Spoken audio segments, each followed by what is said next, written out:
Hello there, with the War Within pre-patch being released this week, it's pretty much about time to do a quick preview of the new pre-patch event, Radiant Echoes, find out what it's all about and what we can expect from it. So let's dive in. As is often the case with pre-patch events, this event will not be available in day one of the pre-patch.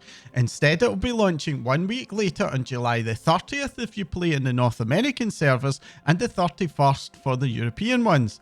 The event kicks off with an intro quest line that will send you off to meet with Jaina and Khadgar. The quest line itself is pretty short and serves mainly as a way to let you know that the event exists and how to get started with it. The premise of the event is that Azeroth's own memories of the past are starting to manifest into the world, and we need to head off and defeat them to help keep the whole world safe. The event rotates between 3 old world zones: Duskwallow Marsh, Dragonblight and Searing Gorge. Much in the same way as the Dragonblight world events, these events are going to be timed, with the schedule gradually accelerating as the event goes on. For the first week, the event will cycle every 90 minutes, then in week 2 it will be once an hour, and in weeks 3 and 4 it will be every 30 minutes. Locating an active event is going to be very easy, as there will be a handy 2-way portal to each of the 3 zones in the centre of Legion Dalaran. That will be down where the old portal room area was. The portal for the currently active event will glow, and it has a timer above it indicating how long it is until the event will move on to the next area.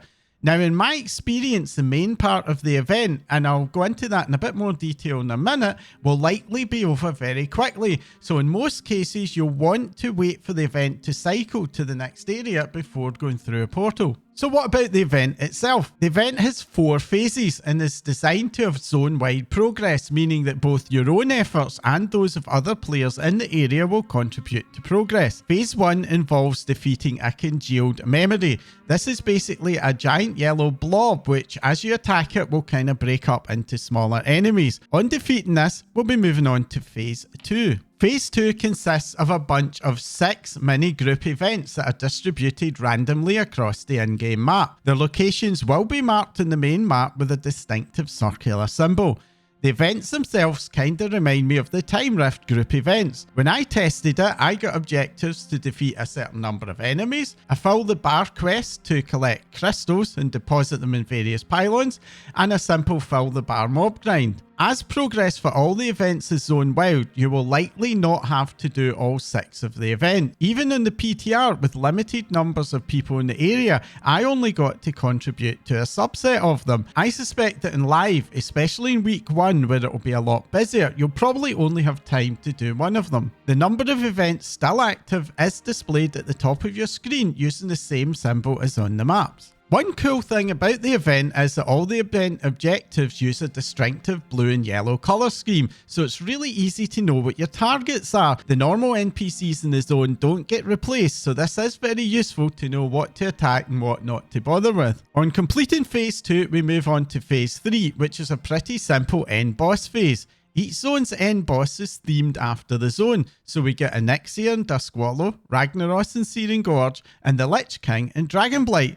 Thankfully, these bosses spawn with a timed shield around them, so when the zone is very busy, you still shouldn't have any trouble getting to the boss in time to tag it. That said, if it's anything like past pre-patch events, the lag boss may be a bigger issue when it comes to getting a tag. After the boss is defeated, the event moves on to Phase 4. Phase 4 is basically just a mob grind phase where you can go around killing residual memories. These are basically NPCs that spawn for the remainder of the event in that zone and provide a way for you to grind out the event's currency should you want to. To all intents and purposes, this is the finished state for the event, hence you'll ideally want to be arriving in the zone well before this point. When I tested the event on the PTR, it took maybe about 15 minutes to complete the 3 main phases, and that was with relatively few players in the zone. On live, where there will, especially in week 1, likely be a lot more players, I would expect this event to complete a lot faster, albeit it may be possible that they'll decide to use the scaling tech that they used in the super blooms, which allow the event's difficulty to increase with more players. That said, I think that if you want to get the most out of an event, you'll definitely want to be there bang on time. But that many players all trying to go through the same portal in Dalaran to the same zone at the same time? I hope the devs know what they're doing. But let's dive into what rewards we'll be getting from the new event. When I did an event right through in the PTR, I got 6 memories of Kalimdor, and I'll explain those in a minute, 2 item level 480 veteran track warbound until equipped items, and a token of remembrance which granted a random item level 493 champion tier soulbound item. Upon arriving into the zone at the start of the event, I also got a repeatable quest that awarded 1,500 of the event currency, and I also got another 295 of that currency from drops during the event. Now, I only saw those repeatable quests once per zone, but given the blue quests, my best guess is that they'll be resetting on a weekly basis. The currency can be used to purchase a bunch of rewards from the vendors in-game. There's a vendor in each of the 3 zones with a 4th back in Dalaran portal room, all of which sell the same stuff. Rewards include 2 mounts, the Remembered Golden Griffin for the Alliance and the Remembered Wind Rider for the Horde. These mounts cost 20,000 residual memories, and buying one of those mounts will automatically award you the other as well. There's a 32 slot bag and a 30 slot reagent bag for 2,000 memories each, and 3 pets, the Remembered Spawn, the Remembered Construct, and the Remembered River Pot for 10,000 each. The vendor also sells full sets of item level 480 warbound until equipped veteran track gear. Warbound until equipped is the new gear type, which is kinda similar to the old account bound item chests. These are basically the event's catch up gear and can be sent to any other character on your account for them to use. But once that character does equip the item, it will then become soulbound. This new gear type is going to be one of the major new features for the War Within, so we'll be likely seeing a lot more of these types of items in the near future. But let's go back to these mysterious memories of Kalimdor. The pre-patch event is also going to reward a new heirloom ring. Obtaining this ring will require that you collect 20 each of the memories of Kalimdor, memories of Northrend, and memories of the Eastern Kingdom. Combining these memories will allow you to create 3 essences, which you can then combine with an item, the Lifeless Stone Ring, that you purchase from the event vendor for 25 memories. This creates the Band of Radiant Echoes, a new Haste Mastery heirloom ring, which could be really useful if you're still missing any of the other heirloom rings that are available. This event very much follows the well-established formula for pre-patch events, which is open world events set in old world zones and having some kind of callback to past expansions.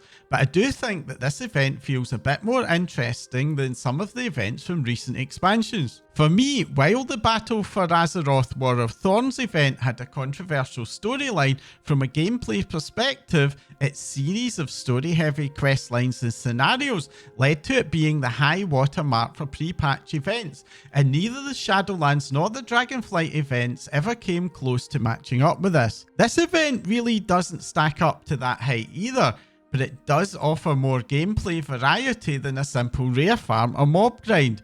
If you enjoyed either the Super Broom or the Time Rift events, you're probably going to enjoy this as well.